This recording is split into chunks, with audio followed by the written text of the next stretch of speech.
কিছু খাবারের গন্ধেই পাবে তোমার বমি, কিছু খাবারের গন্ধেই হবে তোমার আবার আনন্দ। দুপুরের খাবার তো জমে যাবে, আর কিছু খাবার শুধু তোমাকে দেখেই করতে হবে চোখের শান্তি।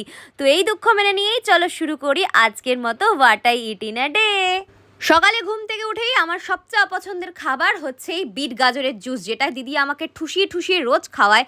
তারপরে ব্রেকফাস্ট করে নিয়েছিলাম ডিম সিদ্ধ দিয়ে। আর ডিম সিদ্ধ খেতে আমার যে কি ভালো লাগে, কি ভালো লাগে। যারা ডিম সিদ্ধ লাভার এটা শুধু তারাই বুঝতে পারবে।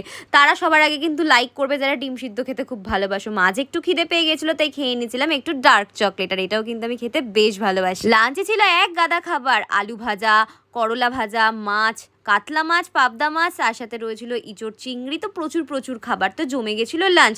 তার সাথে কিন্তু সন্ধ্যাবেলা খেয়ে নিয়েছিলাম একটুখানি কর্ন চাটার, এটাও কিন্তু খেতে আমার বেশ ভালো লাগে। সন্ধ্যাবেলা যদি একটু চটপটে কিছু না খাওয়া যায় মনটা ভালো লাগে বলো?